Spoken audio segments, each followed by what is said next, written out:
Está no ar o Lições da Bíblia, o seu programa semanal de estudo profundo da Palavra de Deus. E hoje vamos falar sobre a hora do seu juízo. Deus tem um tempo determinado para iniciar a obra de julgamento sobre a terra. E é sobre isso que vamos falar agora. Está no ar o Lições da Bíblia.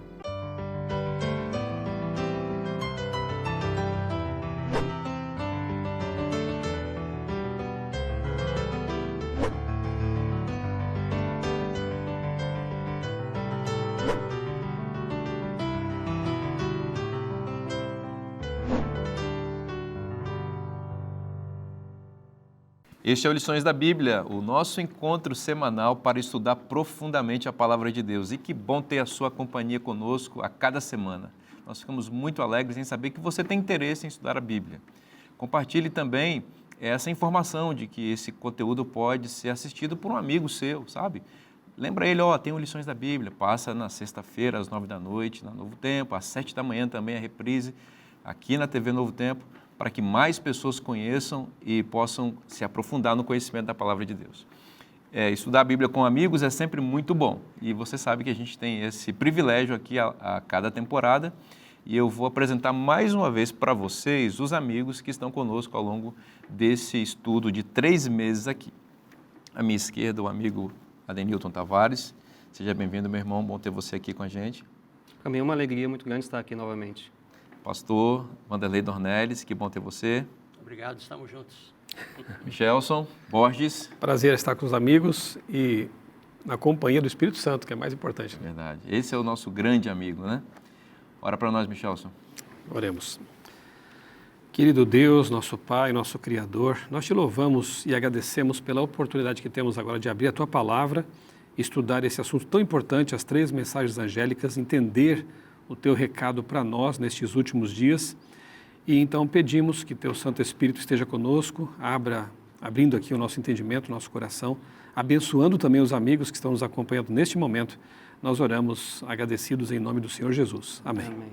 Ao longo dessa temporada, estamos estudando as 3 mensagens de Apocalipse e nós temos destacado, especialmente nos últimos programas, que o cerne das 3 mensagens angélicas é o Evangelho Eterno. E esse Evangelho Eterno, ele tem um esboço, tópicos de apresentação da mensagem de Cristo para a igreja e para o mundo no tempo do fim. E um desses pontos mais importantes é o juízo de Deus, que já estudamos, que não tem nada a ver com legalismo, com medo. O juízo de Deus é para a salvação. Só que quando Deus anuncia o juízo no contexto do Evangelho Eterno, ele não deixa isso de forma vaga. Lá em Apocalipse 14, verso 7, é dito que a hora do juízo é chegada. Chegou a hora do juízo. Então, há um tempo determinado para que o juízo de Deus ocorra. E aí, pastor Dornelles, é muito interessante porque a conexão entre Apocalipse e Daniel aqui ainda fica mais forte, porque Daniel fala desse juízo e nos dá detalhes muito fortes, muito claros a respeito do tempo de cumprimento, ou seja, a chegada do juízo sobre a terra. Perfeito. Veja que Daniel figura como um dos mais importantes profetas, né, na temática do juízo, por causa dos capítulos 7 e 8. A visão do capítulo 7, que consta de 4 animais, né, é muito significativa e ela tem um grande impacto, né, em toda a tradição judaica.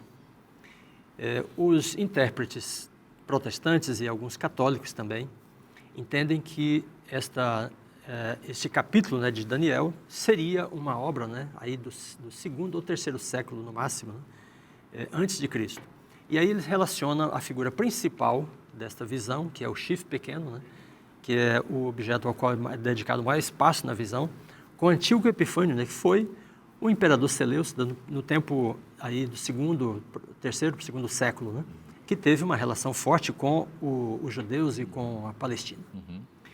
No entanto, não foi assim que os judeus entenderam, né, a visão, a narrativa de Daniel 7. Eles relacionaram, sim, o 3º animal, né, com o Império Grego Macedônico, e quando Roma ascendeu ao poder no 2º século a.C., a tradição judaica identificava o 4º animal de Daniel, aquele de 10 chifres, né, com o Império Romano. E aí fica, então, para depois de Roma, né, depois do Império Macedônico, depois de Antíoco, e depois de Roma, a entidade, né, representada pelo chamado chifre pequeno. Porque o chifre pequeno surge na cabeça do quarto animal. Perfeitamente. Não do terceiro, que representa o Império Grego. E como Antíoco estava no período grego, não pode o chifre pequeno ser um símbolo de Antíoco. Perfeitamente. O interessante também é que os 4 animais são absolutamente animais, né? São animalescos, enquanto que o chifre pequeno tem uma característica diferente de tudo que o precede. Ele tem olhos como de homem, né? E uma boca que profere. Então, tem uma característica humana que identifica nesse poder, nessa entidade assim representada, o poder religioso.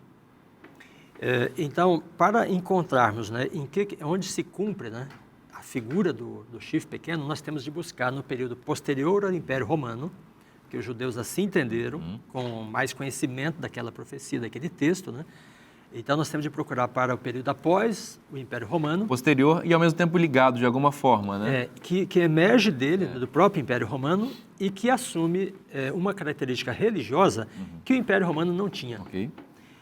Então, após esse período, não tem dúvida de que o anticristo medieval é a figura, né, que mais se aproxima, mais se encaixa, né, na descrição feita tanto em Daniel 7 quanto em Daniel 8. Então, detalhe nós estamos também, falando de um poder político-religioso que surge após o apogeu do Império Romano. E surge do Império Romano. E surge do Império Romano. Dos escombros do Império Romano Então, surge o poder. O texto de Daniel é bem claro dizer que no final, né, da atividade, da atuação deste poder, do chifre pequeno, é que vem o juízo. Veja, por exemplo, em Daniel 7, capítulo 7, versículo 11, né? Ele diz: então estive olhando por causa das insolentes palavras que o chifre pequeno proferia. Estive olhando e vi que o animal foi morto, e o seu corpo desfeito e entregue para ser queimado. Então, ao final das suas ações, né, da sua campanha, de 1260 dias, anos, né, vem o juízo, e após o juízo, então, vem a destruição do animal. E o verso 26 também diz: mas depois se assentará o tribunal para lhe tirar o domínio, e o destruir e o consumir até o fim. Então, fica claro que o juízo previsto aqui em Daniel 7 e depois a purificação do santuário em Daniel 8 é um evento celestial após o período, né, de atuação da entidade representada por esse chifre pequeno. Excelente explicação, e apenas para benefício daqueles que não estão tão habituados com o Daniel, uma recapitulação rápida, né? Tanto como no capítulo 2, o capítulo 7 faz um esboço da história do mundo, a história imperialista do mundo, que se dirige como opressora em relação ao povo de Deus. Então, há um animal, o primeiro, que é um leão alado, e esse animal representa o Império da Babilônia. Depois, há um outro animal que aparece representando o Império Medo-Persa, que é um urso. Depois, você tem um animal, que é um leopardo, também alado, e esse animal representa o Império Grego. Depois, você tem um animal que não encontra paralelos na fauna, um animal terrível e espantoso, que representa o Império Romano. E após o domínio desse animal, da cabeça desse animal surge um chifre pequeno, com essas características humanas, portanto, uma relação com a religião, que representa um poder político-religioso que ascende do Império Romano e após o Império Romano. E é sobre isso, e é nesse tempo que o povo de Deus vai ser perseguido, Daniel 7:25 apresenta isso, e é após o período de domínio dessa entidade político-religiosa que vem o juízo de Deus, que é o tema da nossa discussão aqui. E ao falarmos do anticristo medieval, não estamos falando de nada assim estranho, por exemplo, para os nossos irmãos católicos, né? Porque os últimos papas, especialmente João Paulo II, né, reconheceu, lamentou e pediu desculpas, né, por ações da igreja cristã durante a Idade Média contra os muçulmanos, contra os judeus e contra cristãos. Também. Embora não que divergiam, né, da doutrina. Embora eles não utilizem essa expressão bíblica para esse período, né? Mas a Bíblia usa, né? A Bíblia usa, e os papas reconheceram, né, que as atitudes não foram coerentes, né, com a fé cristã. Um detalhe só para não deixar passar em branco, né? Quando foi mencionado aqui Antíoco Epifânio, que é uma tentativa, na verdade, de desviar o foco da verdadeira identidade da ponta pequena, que é o poder, lá no Apocalipse 13, identificado como sendo a besta do mar. É o mesmo poder, você vê muitos paralelos no texto ali, né? Jesus, quando se refere ao abominável da desolação, faz isso no futuro, né? virá ainda, né, Excelente. o abominável da desolação, que é a atuação lembrar. desse chifre. Né? Se estava no futuro para Jesus, não pode ser um poder anterior a Jesus. que seria o Antíoco. Né? Veja que tem um encadeamento importante aí, né? Os judeus entendem a quarta besta como sendo o Império Romano e Jesus, um judeu, se refere ao abominável da desolação, que é o chifre pequeno, né, como estando no futuro. Então, o Império Romano para ser sucedido, né, por esse poder representado desta E forma. outra coisa é que não é uma invenção adventista, é bom que você diga isso, né? A identificação desse poder medieval, desse romanismo medieval, autores protestantes já tinham essa compreensão. O próprio Isaac Newton, né? Isaac Newton, no livro dele sobre Daniel e Apocalipse, ele identifica também a besta do mar como sendo aí o romanismo medieval. Besta do mar, símbolo do Apocalipse, equivalente A ao ponta símbolo de chifre pequeno em Daniel. Então, quando a gente vai para Apocalipse, a gente observa que Apocalipse está construindo em cima dessas ideias que nós encontramos em Daniel 7 e 8. Né? Quando nós encontramos ali em Apocalipse 14, 6, o anúncio da hora do juízo, então João está construindo em cima de tudo isso. E é interessante quando a gente compara, por exemplo, Apocalipse 14 com Apocalipse 10, nós encontramos várias correspondências, vários paralelos, e um deles é a relação entre aquele anúncio que nós temos em Apocalipse 10:6, dizendo que não há mais tempo, né? Nós já comentamos isso aqui em outros programas, quando lá em Apocalipse 10:6 nós lemos já não haverá demora, isso aparece em várias traduções, mas uma tradução melhor do que essa seria a tradução já não há mais tempo.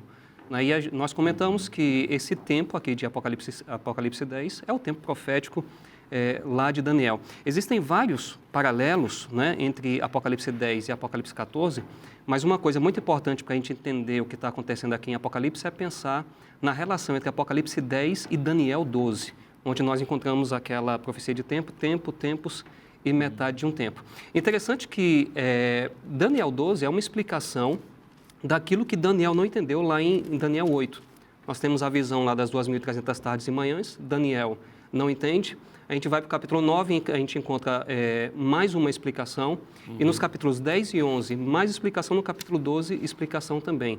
Então, na verdade, toda a seção escatológica de Daniel está construindo em cima da visão de Daniel 8, 9 a 14, até 2.300 tardes e manhãs, e o santuário será purificado. Então, quando a gente vai para Apocalipse 10, a gente observa alguns detalhes bem interessantes. Por exemplo, no verso 6 nós temos uma referência a Êxodo 20:11, aquele que criou o céu, a terra, o mar e tudo quanto neles existe. Nós encontramos a mesma coisa em Apocalipse 14:7. Nós encontramos em Apocalipse 10 a referência ao fato de que Deus anunciou o seu mistério, os seus segredos aos seus servos, os profetas, usando o verbo evangelizar.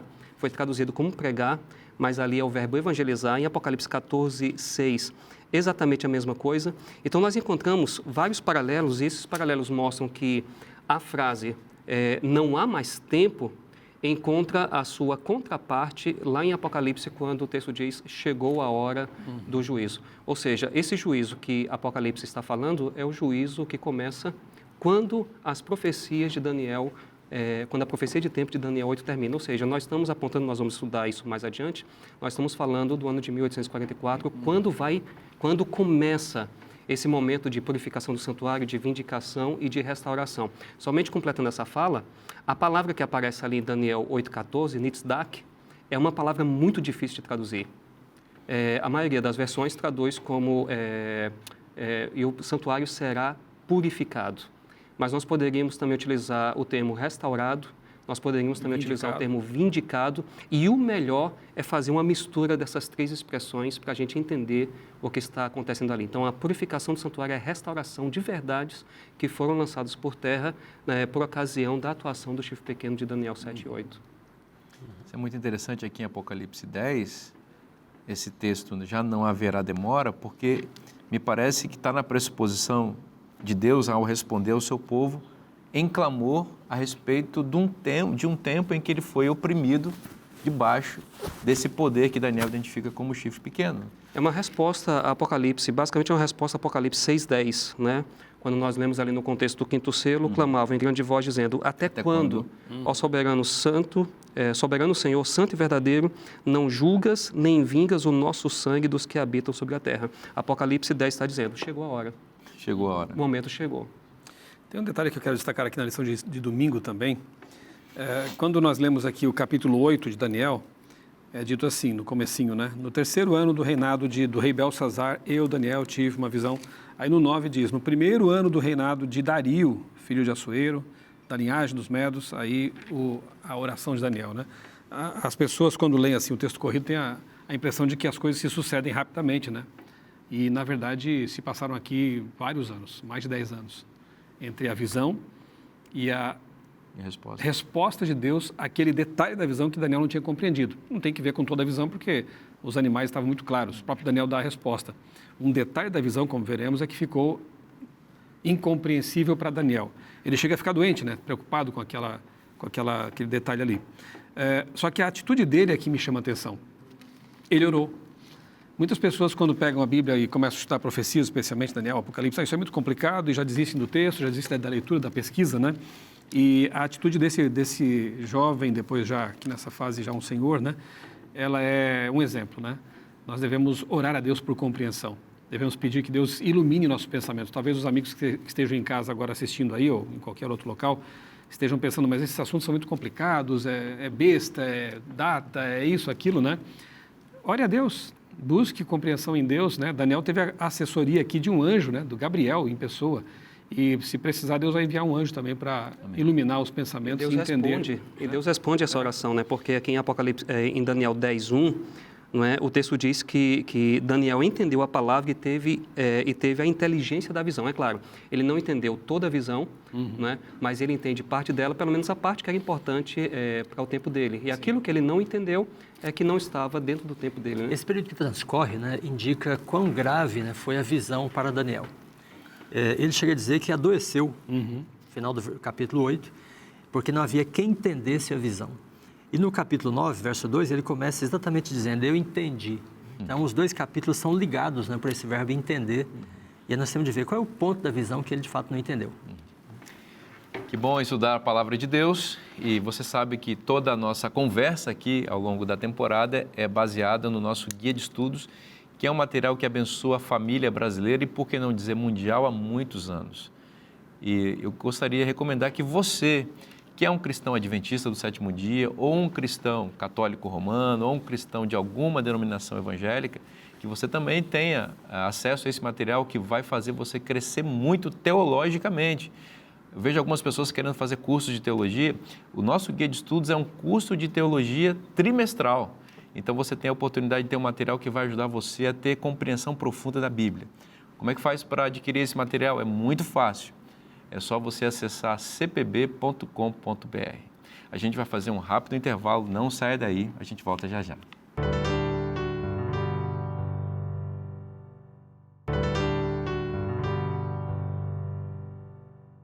Estamos de volta com o programa Lições da Bíblia para continuar estudando a Palavra de Deus. E como em todo o programa, quero te fazer uma recomendação, te dar uma dica muito especial para você que quer se aprofundar ainda mais no conhecimento da Palavra de Deus. A Casa Publicadora Brasileira está lançando como pão quente, para você, uma coleção de textos da escritora norte-americana Ellen White sobre o tema do nosso guia de estudos, as 3 mensagens angélicas. É um material imperdível que você precisa ter na sua biblioteca. Na realidade, esse material faz parte de uma coleção de escritos da autora, são vários livros, na verdade são 63 livros que estão sendo lançados pela CPB e este é exatamente o que casa com o nosso guia de estudos aqui, você precisa ter. Como é que faz para adquirir esse material? Você já sabe, é só acessar cpb.com.br. Vamos continuar conversando sobre a hora do juízo. Você sabe que esse é um ponto central no Evangelho Eterno das 3 mensagens angélicas de Apocalipse. E ali é dito que chegou a hora do juízo. E a pergunta é, que hora é essa? Quando é que começa o juízo? Quem responde esta pergunta na Bíblia é o profeta Daniel, especialmente a partir do questionamento que ele faz, ou que aparece em Daniel 8,14, né? Até quando vai continuar a opressão desse poder chamado chifre pequeno? E a resposta em Daniel 8,14, até 2.300 tardes e manhãs, e o santuário será purificado. Essa resposta do anjo deixou Daniel sem entender muitas coisas, não é isso, pastor Dornelles? Chegou a adoecer, conforme ele mesmo diz, e ele foi para a oração para tentar entender. Muito bem, é importante a gente procurar compreender, né, o que Daniel não entende, porque o que é explicado pelo anjo é o que ele não entendeu. Então, com a formação dele, a experiência dele, o que deveria estar claro para ele e o que não estava claro, né? Então, quando nós estudamos Daniel 7 e Daniel 8 e acompanhamos as explicações dos anjos, ou do anjo para ele, né? Está claro que Daniel era plenamente capaz, né, de entender que os animais, as bestas, referiam-se a impérios. Né? Okay.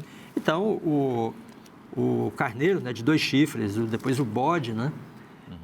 Eles são relacionados com o Império da Medo-Pérsia e o Império Grego. Isso estará muito claro para Daniel. Pastor Dornélio, se me permite, só uma parte. A própria palavra está lá, né? Um parênteses, porque nós mudamos de capítulo. Né? No 7 nós falamos de outros animais, leão, urso e tal. E no 8 já aparecem outros animais, mas para repetir a mesma visão. Obviamente, aí não aparecendo mais o Império da Babilônia. É uma boa lembrança, porque os 4 de Daniel 7 são animais agressivos, né? Okay. Enquanto que os 2 animais de Daniel 8 são animais do templo, né? Dos sacrifícios. É o carneiro, o cordeiro e um bode. Mas você está recapitulando a mesma visão, o mesmo conteúdo, né? Exato. O fato de usar carneiro e bode agora já é uma indicação também de que ele quer apontar para o santuário, porque eram animais do santuário. Perfeitamente. Então, veja, no capítulo 8, no versículo 14, vem a resposta para ele. Até quando durará a transgressão assoladora, né, do chifre pequeno? E a resposta é até 2.300 tardes e manhãs. Versículo 15. Havendo eu, Daniel, tido a visão, procurei entendê-la. Veja, o que ele procurou entender? Aquilo que não era claro. O anjo já havia dito, né, que os 2 animais representavam os 2 impérios, né, Medo-Pérsia e depois o Império Grego Macedônico. E ele procura entender o quê? O ponto da transgressão assoladora do chifre pequeno e o que ocorre depois, né? Especialmente esse período dos 2.300 anos. Verso 17 diz, veio, pois, perto de mim, onde eu estava ao chegar, ele, fiquei amedrontado, o anjo, né? E prostrei-me com o rosto em terra, mas ele, o anjo, disse, entende, filho do homem, pois esta visão se refere ao tempo do fim. Tempo do fim. Veja o capítulo 8, versículo 17. Então, quando Daniel está tentando entender o ponto que é incompreensível para ele, o anjo vem e diz, não, isso aí se refere ao tempo do fim. Por que Daniel teria adoecido, né, e ficado tão intrigado com a visão? Provavelmente, ele pensou na restauração do santuário de Jerusalém. E aí, se ele pensou, né, em 2.300 anos, que ele estaria aplicando o princípio de ano, né, a fala do anjo, e imaginou que seriam 2.300 anos para que os judeus voltassem para Jerusalém e conseguissem restaurar o santuário, isso seria um motivo de adoecimento realmente para um judeu naquele contexto, sabe? E é isso que aparentemente está acontecendo, porque quando ele começa o capítulo 9, veja o verso 2, né, ele diz assim, no primeiro ano do reinado de Dario, do seu reinado, do reinado de Dario, eu, Daniel, entendi pelos livros que o número de anos de que falara o Senhor ao profeta Jeremias, que haviam de durar as assolações de Jerusalém, era 70 anos. Uma contradição, então, aí, né? Então, aparente, veja que, né? o uso da palavra anos aqui, né, e tardes e manhãs, deixa claro que Daniel estava pensando em termos de anos. 2.300 anos. Porque se fosse 2.300 dias, estava resolvido o problema, né? Perfeitamente. E quando ele fala, então, de 70 anos, ele fala com alívio, né? Ou seja, a ideia dos 2.300 anos é que o adoeceu. Então, ele estava entendendo a visão de uma perspectiva que era inaceitável. Na verdade, ela não é incompreensível, ela é inaceitável para ele, né?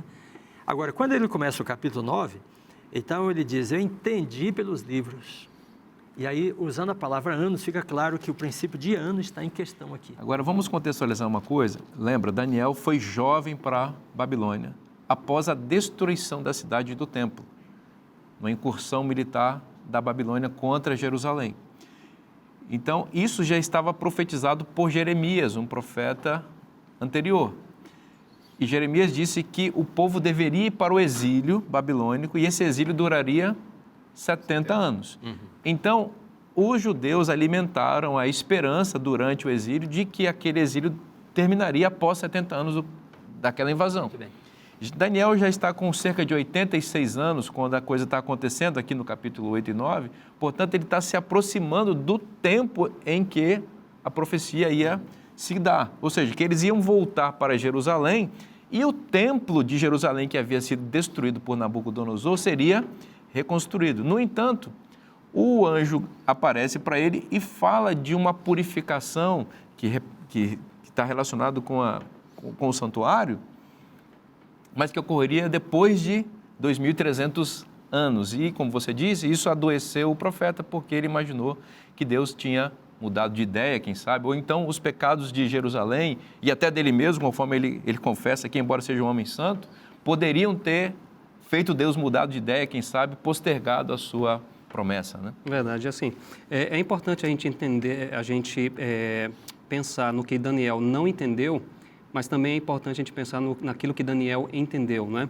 Quando a gente pega aqui em Daniel 9, a ideia de entendimento se repete, assim como aparece em Daniel 8, né? Em Daniel 8 aparece ali no verso 15, aparece no verso 16, aparece no verso 17, e o próprio capítulo termina com essa ideia de que faltou entendimento, né? Ele diz assim: eu, Daniel, enfraqueci, estive enfermo alguns dias, então me levantei e tratei dos negócios do rei, espantava-me com a visão e não havia quem a entendesse. A gente vira a página, vai para Daniel 9, e a gente lê os versos 22 e 23, e dizem assim: ele queria instruir-me, falou comigo e disse: Daniel, agora saí para fazer-te entender o sentido. No princípio das tuas súplicas saiu a ordem e eu vim para te declarar, porque és muito amado, considera, pois, a coisa e entende a visão. Ele está falando aqui agora dessa explicação do anjo, Daniel 9, aquela parte das 70 semanas. E aí a gente vai para Daniel 10, e nós encontramos no verso 14 um dado bem curioso, bem interessante. Diz assim: agora vim para fazer-te entender o que há de suceder ao teu povo nos últimos dias, porque a visão se refere a dias ainda distantes.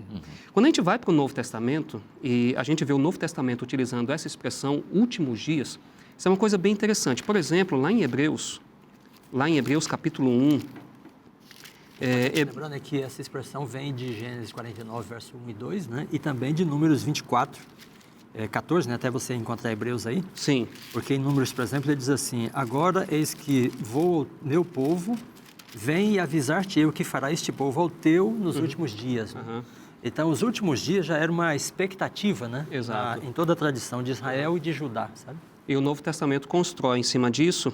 Aqui em Hebreus capítulo 1, a gente lê: havendo Deus outrora falado muitas vezes e de muitas maneiras aos pais pelos profetas, nestes últimos dias nos falou pelo Filho. Essa expressão aparece em vários lugares do Novo Testamento e aparece, logicamente, também em vários lugares do Antigo Testamento. Então, o Novo Testamento interpreta os últimos dias, ou relaciona os últimos dias com a inauguração do ministério de Cristo. Não é? Então, a parte da profecia que Daniel entende, parece que entende muito bem, é a parte da profecia que aponta para as 70 semanas, o ministério de Cristo, a agenda missionária de Jesus. É como se talvez o anjo quisesse dizer o seguinte: Daniel, você não precisa entender tudo, mas você precisa entender que Deus vai enviar o Messias e ele está no total controle da situação. E essa é uma verdade muito importante para ele, é uma verdade muito importante para todos nós. Mesmo que a gente não consiga entender tudo, nós precisamos pelo menos entender que Deus está no total controle da situação. Observe que tem uma diferença entre os últimos dias, né? 10 e 14 em Daniel, e o tempo do fim. Então, o tempo do fim está localizado num período dentro dos últimos dias, mas depois do quarto animal, que é Roma, depois do chifre pequeno. Exato. Que vai por 1.260 dias, anos, né? E aí, então, vem a última parte dos últimos dias, que é o tempo determinado do fim. Exatamente. Pós E a visão- 1798. Pós 1798, pós o período de 1260, né? Então, o tempo do fim está localizado na última parte, né, da história, que é quando o texto do Apocalipse diz: não há mais tempo. Exato. Ou E aí seja, entra no tempo do fim. o tempo do fim começa quando as profecias de tempo terminam. É. Né? Uma coisa também que a expressão últimos dias está sempre associada com a esperança, com a expectativa escatológica.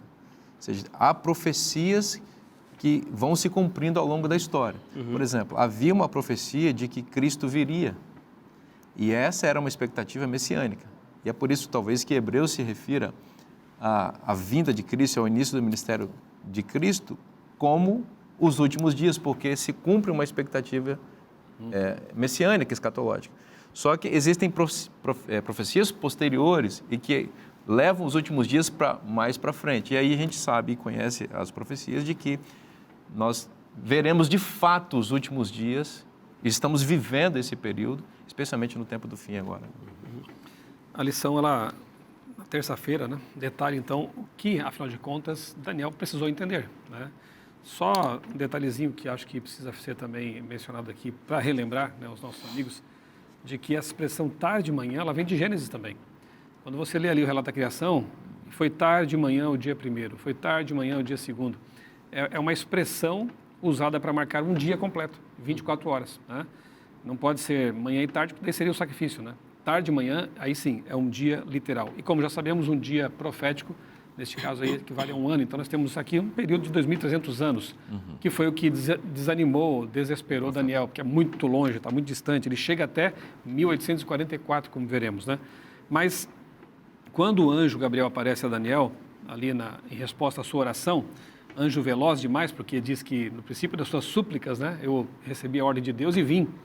Então o anjo toma um atalho espaço-temporal aí, chega até Daniel rapidamente. Né? E ele diz assim para Daniel, preste atenção, na Nova Almeida Atualizada está assim, né? Preste atenção à mensagem e entenda a visão. Eu vou pedir que os nossos amigos que estão acompanhando façam a mesma coisa. Preste atenção agora, porque em poucos versos o anjo dá uma enxurrada de informações que mostram quem é o Messias verdadeiro. Nossos irmãos judeus, né, que estudarem isso aqui com bastante atenção e oração, vão entender que o Messias bíblico é Jesus Cristo. Né? Ela mostra aqui o start da visão, porque para saber quando essa visão de 2.300 anos termina, temos que saber quando ela começa, e o anjo diz aqui quando começa. E, inclusive, aponta para a morte do Messias, em que momento. Olha só que interessante, 70 semanas, tudo aqui tem que ser convertido em anos, né? Então, 70 vezes 7, nós temos aqui 490 anos. 70 semanas estão determinadas para o seu povo. Quem era o povo de Daniel? Os hebreus, judeus. A palavra hebraica aqui é hatak, né? E ela pode também representar, e até melhor, a tradução dela seria melhor como cortada. Então você pega 2.300 anos, corta dessa visão maior 490. Esses 490 anos estão determinados, cortados, especificamente relacionados com o povo judeu. Só um comentário rápido, ela significa cortar e cortar de algo maior. Ou seja, isso dá a ideia de que essa parte é parte de uma parte maior. Ou seja, as 70 semanas fazem parte da profecia maior de 2.300 anos. Nós temos dois períodos de tempo. Um maior, 2.300 anos.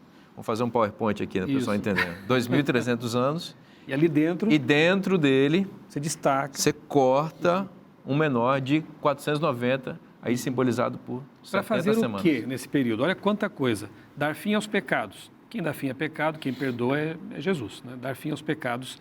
Expiar a iniquidade. Quem foi que promoveu a expiação? Jesus.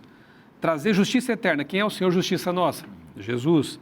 Para selar a visão, que interessante, esses 490 anos também serve de selo, a visão é correta, é perfeita, ela se cumpre. Aquilo que falta depois, para chegar até 1844, também vai se cumprir, porque aqui nós temos um selo exato. Né? Selar a visão, ungir o Santo dos Santos, saiba e entenda, isto procede daquele... saiba e entenda isto, desde que foi dada a saída da ordem para restaurar e edificar Jerusalém até o ungido príncipe, Jesus. Então aqui está o start da visão, o início, né? Alguns decretos foram promulgados, mas o que realmente efetivou, né, que fez com que eles voltassem para Jerusalém, reconstruísse o templo, foi o decreto de Artaxerxes, né, em 457 a.C. Então, a saída da ordem aí é o ponto de início. É o ponto de início da visão. Né, e que vai se cumprir perfeitamente ao longo do tempo ali, com o ministério de Cristo, com a morte dele e posteriormente com o fim da visão lá em 1844. Então, o rei persa Artaxerxes fez um decreto que permitiu de fato a volta do e a tempo é a reconstrução. volta do povo para lá, 457 a.C., né? Então haverá 7 semanas, 62 semanas, aí nós temos 483 anos, falta então uma semaninha ali profética, né? Para completar os 490. As ruas, as muralhas serão reconstruídas, mas em tempo de muita angústia, não foi fácil reconstruir mesmo, né? Depois das 62 semanas, o ungido será morto. Então, claro, né? O ungido será morto e não terá nada. O povo de um príncipe, aqui já fala de um outro príncipe, no caso romano, né, um general romano, um povo de um príncipe que há de vir destruirá a cidade e o santuário. O seu fim será como uma inundação, até o fim haverá guerra, desolações. E aqui no verso 27, para finalizar, ele, agora volta a falar do príncipe ungido, que é Jesus, ele fará uma aliança com muitos por uma semana, 7 anos. Na metade da semana, 3 anos e meio depois do começo dessa aliança, fará cessar o sacrifício e as ofertas. Interessante, né? Só para mencionar aqui mais uma curiosidade. Quando lemos nos evangelhos, em Mateus, que quando Jesus morre na cruz, o véu do templo se rasga de alto a baixo, parece uma informação meio solta ali, né? Aleatória, como dizem os jovens, né? Não é aleatória, não é solta. Cessar o sacrifício. Porque quando ali o véu, a cortina se rasga, cessa o sacrifício. Ok. O cordeirinho escapa, né? E aí nós temos Jesus, o Cordeiro de Deus verdadeiro, morrendo na cruz e cumprindo a profecia, selando a visão e sendo identificado por ela como o Messias de verdade, né? Que maravilha estudar a palavra de Deus. Quantos detalhes, né? Tenho certeza que Deus está falando ao seu coração. Parece complexo, mas são coisas essenciais para você entender o plano de Deus. Continua com a gente vai fazer um intervalo rapidinho e volta já já.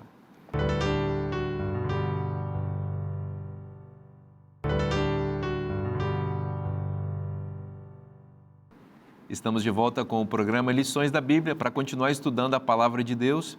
Eu tenho uma dica especial para você. Na verdade, é um oferecimento da Novo Tempo para você que deseja conhecer mais sobre a palavra de Deus. Nós preparamos aqui na nossa escola bíblica esta revista que é a Cura do Pecado. Você que deseja receber essa cura, que é conhecer mais sobre o problema do pecado, sobre o surgimento dele, sobre o antídoto divino contra o pecado e detalhamentos bíblicos sobre esse tema tão importante, é só você mandar uma mensagem para o WhatsApp que está aparecendo na sua tela, fazer um pequeno cadastro, que nós vamos enviar sem custo nenhum para você, porque os Anjos da Esperança já financiaram esse projeto para abençoar a sua vida. Tá certo? Que Deus abençoe muito você e fica a nossa recomendação para você. Bom, a gente vai continuar estudando aqui. A gente está no coração do juízo investigativo de Deus, que está no centro do Evangelho Eterno. Então, aqui nós estamos entendendo a hora do juízo. E nós recorremos a Daniel, especialmente 8,14, uma passagem muito importante, que diz lá, até 2.300 tardes e manhãs e o santuário será purificado. Já foi explicado que tarde e manhã aqui equivale a um dia, então são 2.300 dias proféticos. E aqui eu vou pedir o apoio do meu amigo Adenilton para falar um pouquinho sobre essa questão de dias proféticos. Não são 2.300 dias, mas são 2.300 anos. Como é que a gente pode ter certeza que são 2.300 anos e não apenas 2.300 dias? Então, nós temos muitas evidências na Bíblia a respeito do princípio de ano, né? O nosso guia apresenta ali algumas passagens, mas existem várias outras passagens que nos ajudam a entender o princípio de ano. Partindo ali da questão de Daniel 9, 24 a 27, nós estávamos estudando no bloco anterior, existe um dado muito interessante, porque em Daniel 9, o texto está falando das 70 semanas, e nós entendemos que são semanas de anos, não é? E aí nós chegamos a Daniel capítulo 10, verso 2, e nós encontramos uma expressão muito interessante, porque Daniel diz assim, naqueles dias, eu, Daniel, pranteei durante 3 semanas. Na minha versão aqui, a Almeida Revista Atualizada, eu leio 3 semanas. E na maioria das versões é assim que a gente lê.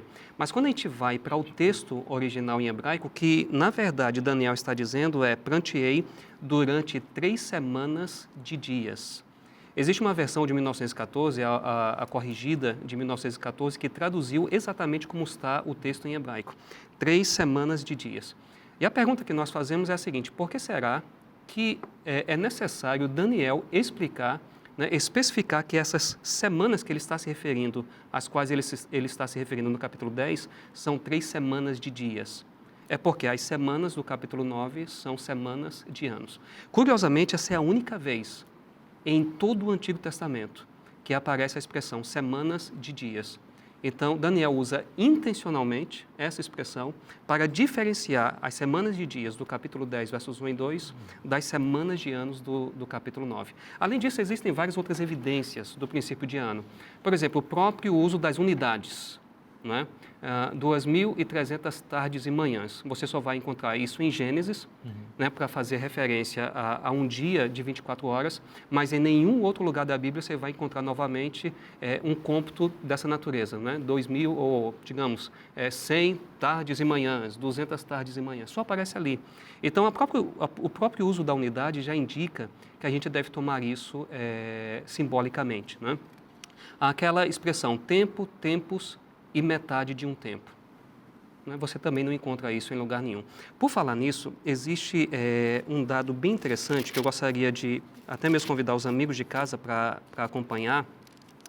No capítulo 4 de Daniel, no verso 25, no capítulo 4, verso 25, nós lemos o seguinte, serás expulso de entre os homens, está falando de Nabucodonosor, e a tua morada será com os animais do campo, e dar-te-ão a comer ervas como aos bois, e serás molhado do orvalho do céu, e passar-se-ão 7 tempos. Quando você vai para o verso 34, esses tempos agora se transformam em dias. Mas ao fim daqueles dias, que dias são esses? Aqueles 7 tempos. Ou seja, tempo em Daniel 4, 25, se transforma em dias em Daniel 4, 34. Mas quando você vai para Daniel 11, 13, então nós temos a explicação do que são esses tempos, né? O rei do norte levantará baluartes, 11, 13.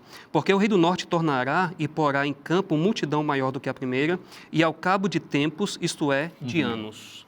Ou seja, então a gente compara Daniel 4, 25, com Daniel 4, 34, a gente vê que tempos e dias se correspondem.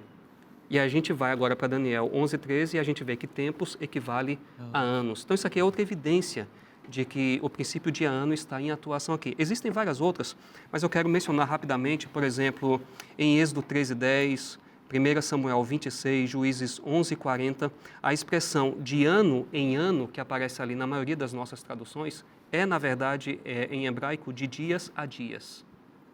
Mas todos os tradutores entenderam que esses dias, na verdade, são anos. 1 Samuel 27, 27... Pastor, enquanto você procura o texto, só tem um detalhe assim bem simples que também evidencia o fato de que esse princípio é correto, né? O próprio cumprimento das profecias. Exatamente. Os 1.260 anos sobre os quais já estudamos e esse aqui de 2.300 anos não fariam sentido nenhum, esses períodos proféticos, se não aplicássemos o princípio de ano. A gente não consegue encaixar os eventos dentro... As datas não batem. Não batem. 1 Samuel, capítulo 27 e o verso 7, tem um dado bem curioso aqui, muito interessante para todos nós. O texto diz assim: e todo o tempo que Davi permaneceu, em hebraico, e todo o número de dias. E o número de dias que Davi permaneceu na terra dos filisteus foi, em hebraico está assim, 1 dia e 4 meses.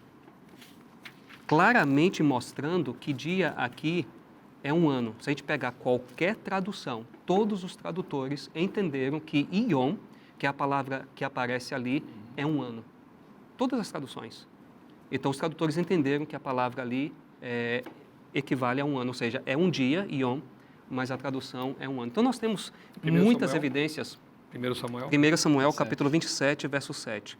Então, nós temos inúmeras evidências dentro da Bíblia para amparar o princípio de ano. É a maneira como nós entendemos como ver o cumprimento das profecias de tempo lá de Daniel. Muito bem. No bloco anterior, a gente estava vendo que as 70 semanas, que é esse período cortado desses 2.300 anos, portanto, 70 semanas, 490 anos, é um período em que acontecem muitas coisas, conforme o pastor Michel explicou no bloco anterior. Uma dessas coisas, pastor Dornelles, é a aparição do ungido, de acordo com o texto de Daniel 9, 24 a 27. Fala um pouquinho para a gente.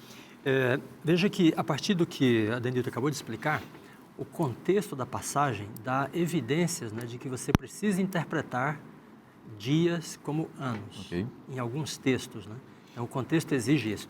Nesse caso aqui, Daniel 9, né, nós temos claramente essa situação, porque o anjo vem para explicar os 2.300 dias, né, de Daniel 8:14, e ele se refere, então, à vinda do Messias, como o Michel acabou de ler, e o texto de Daniel 9, né, verso 25, estabelece, então, vamos dizer, 2 estacas, sabe, que devem ser consideradas basilares para o entendimento, né, desse período.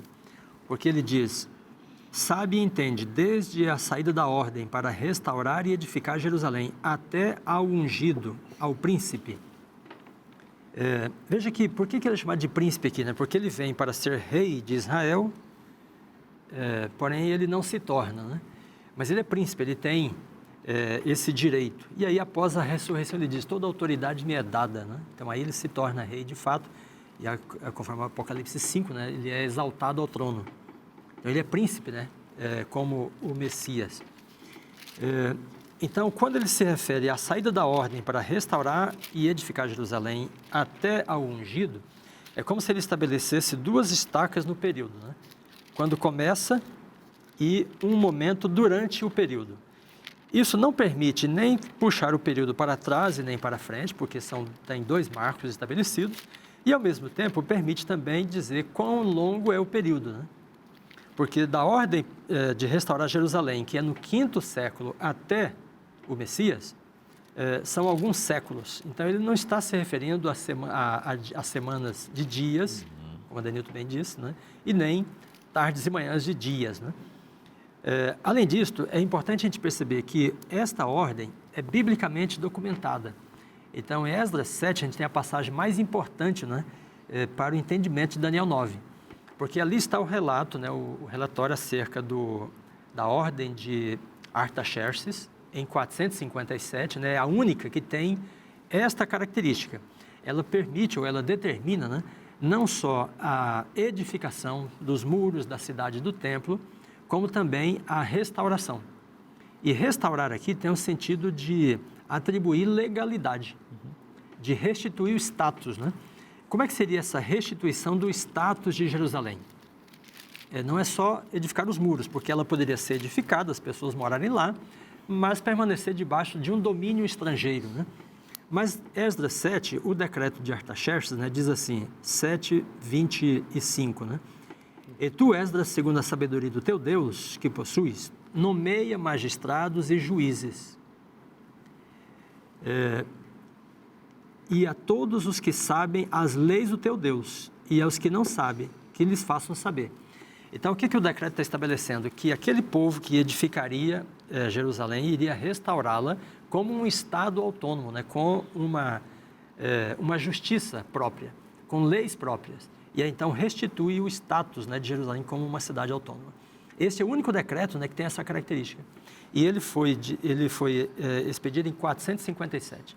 Daí, de 457 até a morte do Messias, transcorre, então, um período de 49 semanas e meia, né? E depois mais meia semana até a morte de Estevão, mais ou menos, né? E aí você chega em Atos 7, você tem um discurso, um sermão que parece um juízo, né? De investigação, como se estivesse dizendo, olha, Israel recebeu todas as oportunidades, né? E teve aliança, mas rejeitou o Messias e agora, então, está cortado. Então, essas duas estacas não deixam encurtar o período, nem estendê-lo além de 2.300 anos e também não permite nem puxar para trás e nem para frente. Excelente. Esse insight, né, que o Adenilton nos deu ali de que 2.300 tardes e manhãs só existem, né? Só existe essa menção em 2 momentos na Bíblia, né? Gênesis, na criação, e aqui em Daniel 8 e 9. Tardes e manhãs. Referir, né? Interessante porque no fim desse período, 1844, Deus suscita um movimento para restaurar a verdade do santuário e também restaurar essa crença na criação. Vamos chamar aqui de criacionismo, né? Que tem o sábado, veremos mais adiante, como o memorial disso, né? O selo disso. Então é interessante esse link direto, né? Porque esse movimento nasce para restaurar verdades esquecidas, inclusive e principalmente a verdade criacionista do Deus Criador, do único Deus, daquele que estabeleceu, que organizou a vida na Terra em 6 dias literais de 24 horas. Esse link é bem interessante. E é interessante que isso aparece no tempo determinado pela profecia, sim, né? A gente vai, por exemplo, voltando à questão das 70 semanas, a gente vai para Romanos capítulo 5, verso 6, quando diz que Cristo morreu a seu tempo. E que tempo é esse? É o tempo determinado pela profecia. A gente vai para Marcos capítulo 1, verso 15, Jesus diz, o tempo está cumprido. Que tempo é esse? É o tempo das 70 semanas. Paulo fala a mesma coisa em Gálatas capítulo 4, versos 2 e 4. Então, tudo isso mostra que Deus está, de fato, no controle da história. E o link criação-redenção também, né? Porque a profecia aponta o Messias como o prego, né? A baliza, né? Outra coisa, talvez alguém esteja perguntando, mas esse santuário é o celestial, portanto? Porque em 1844 fazia séculos que o santuário terrestre havia sido destruído. E Jesus mesmo, como diz a profecia, ele foi o cumprimento daquelas cerimônias, né? Que tiveram o seu deixaram de ter validade ali, porque agora caducou o sistema antigo e Jesus passaria a ser o Cordeiro verdadeiro atuando, né? Então, como assim, o santuário celestial purificado? É bom lembrar que no santuário terrestre, né, de Israel, quando o sacerdote entrava com o sangue da oferta, ele aspergia esse sangue ali no altar de incenso e simbolicamente, o pecado do pecador que passava via cordeiro para o santuário ficava manchando esse santuário. Então, durante todo um ano litúrgico, havia um acúmulo de pecados ali no santuário. E era preciso, então, uma vez por ano, já que era um ritual, né, anual, ter ali no Yom Kippur, no dia da expiação, a purificação do santuário. No caso aqui, como já vimos, a palavra hebraica ela tem que ver com vindicação, com purificação, com restauração. Então, não só a verdade do santuário é restaurada a partir dali, 1844, como também no santuário celestial acontece uma cena de juízo. E quando isso acontecia no antigo Israel, o que se pedia das pessoas que estavam ali, né, participando do Yom Kippur? Afligir a alma, contrição, arrependimento. Como estamos vivendo no verdadeiro dia da expiação, a partir de 1844, o que se espera de nós também? Que vivamos contritos, que vivamos uma vida de santidade, pecamos, nos arrependemos e pedimos perdão a Deus. Então é isso que se espera dos servos de Deus, do povo de Deus nesses últimos dias também. Então o resumo é, os 2.300 anos se cumpriram em 1844, Jesus passou do lugar santo para o Santíssimo e iniciou sua obra de juízo, preparatória esta obra para que nós estejamos prontos para que quando Ele voltar possamos subir e viver com Ele no céu e depois aqui na terra renovada. Então é tempo, como o Michelson disse, de preparo. Prepare a sua vida. Entre pela fé na sala do trono de Deus, onde Jesus está intercedendo por você. Receba o perdão dos seus pecados, receba o batismo do Espírito Santo e viva se preparando para a breve volta do Senhor. Esta notícia maravilhosa, a hora do juízo, está na Bíblia. E se está na Bíblia, é bom para você. Eu te espero na próxima semana. Que Deus te abençoe muito. Um forte abraço e até lá.